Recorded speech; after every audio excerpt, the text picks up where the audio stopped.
For those that enjoy film photography, whether it's 35 or 120 film or something else, and you also enjoy shooting digital for obvious reasons, but you want some of those ideas from film to translate into your digital work, I wanted to show you the Cinebloom filter by Moment. This is a line of diffusion filters which will give you some of those same aspects from your film photography in digital without giving up the aspects and advantages of digital that we all love.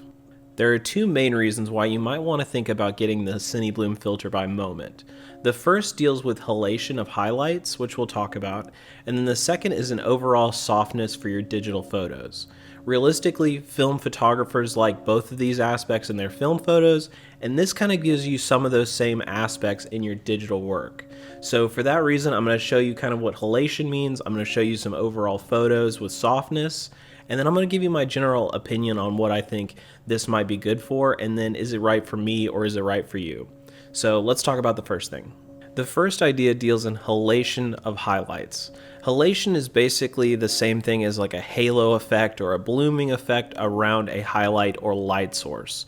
Basically, this means that when you use this filter in front of your lens, you're going to get highlights which expand beyond their normal borders of, say, something like a light bulb. So inside your photos, if you were taking a normal digital photo, you would have something that gives you a defined line around a light source. Well, by using the Cinebloom, it's basically giving you a layer of diffusion, just like a softbox would for a key light, to expand that light beyond its normal borders. So instead of having a really defined light bulb, now you have a light source which spreads much farther, giving you something like a filmic look or cinematic look for your digital photos, which is kind of the idea. That's why people like it for halation. They like that highlight kind of thing for their photos. Now, the second aspect of photography that the Cinebloom filter helps with when we're talking about digital photos is reducing two things in your digital photos that make them look overly digital. One is extreme contrast and extreme sharpness. So just like you would use a softbox over your key light to give a more even spill of light over a subject, the diffusion filter that is the Cinebloom filter is going to do something very similar in that aspect. It's going to cast light more evenly over the entire subject. Now, in the photo that uses a Cinebloom filter, you will lose a little bit of that punchiness with colors because you're going to lose a little bit of contrast because it's being diffused more evenly. But if you're okay with that, again, it's an artistic choice. You have to understand that if you really want poppy colors, then you're looking for a different kind of vibe. But if you want that true filmic kind of look, this kind of makes sense because film photos typically aren't super punchy unless you intend them to be. So that idea is very interesting, and as long as you're okay with it and you know going into it that's kind of what you're going to get, I like the idea of it reducing kind of contrast in an image because it's going to keep you from like having colors that are overly contrast and that they're going to take away from the subject because you're drawn to that specific color in an image. So that's kind of the one part of it. Now, in the same vein, something that is even more important in my opinion than the contrast aspect is the fact that the Cinebloom filter helps with overly digital photos or really, really punchy, strong subjects that have defined lines that look really overly sharpened in a lot of digital photos.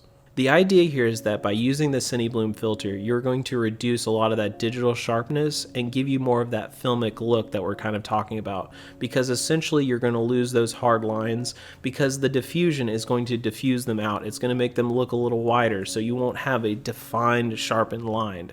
Now, again, when we talk about digital photos and we think about losing sharpness, we think about either cheaper gear or loss of quality, but that's not the case. This is just a more even image with a more softer kind of feel for your photos. So that's why I think it still makes sense, and it really falls in the same category with filmic, and I like that people kind of use that term in this case because even though it's not truly a film photo, it does have some of the same aspects like that softness, in my opinion, of course.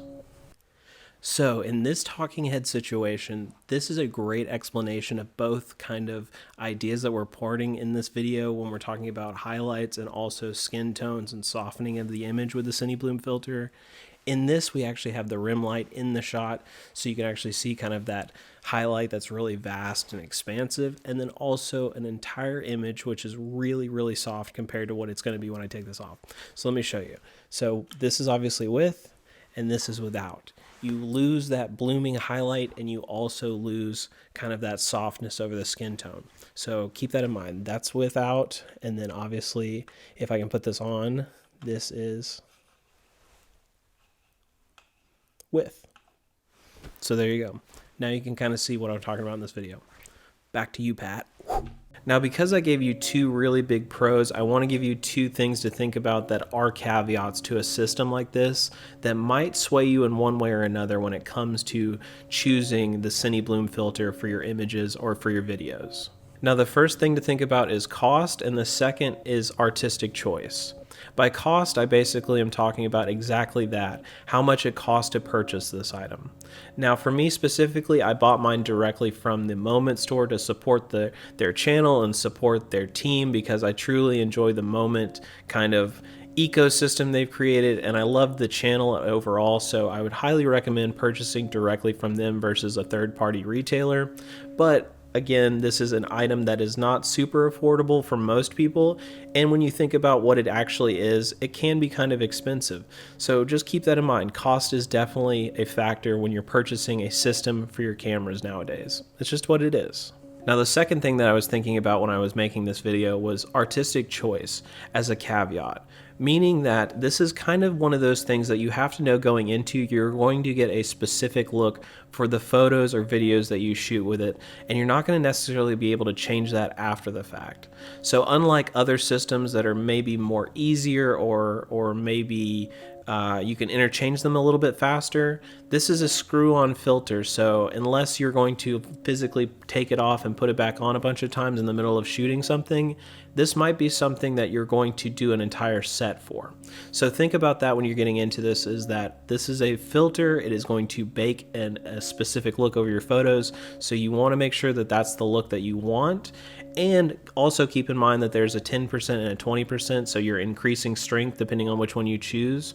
So that's kind of a choice as well. If you want something that you are going to leave on the camera maybe a little bit more often, you might want to go with the 10% versus the 20%, which is going to give you more diffusion.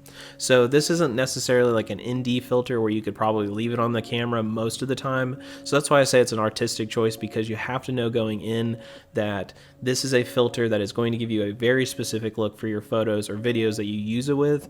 So therefore you may not want it on everything. So keep that in mind. Just something to think about, I guess. But now is the time, if you haven't already, I hope you'll go down to the comment box below and let me know what you're thinking about when it comes to the Cinebloom filter, and if it's worth it for you. If you have one and used it, I would love to know your kind of like thoughts and feels on it, and like what do you think about it overall. And if you haven't and you want to leave a comment, I hope you'll let me know what you're thinking about and using it with, and maybe ask me, do I think it might be good for that, because I would love to have those kinds of conversations in the comment section below.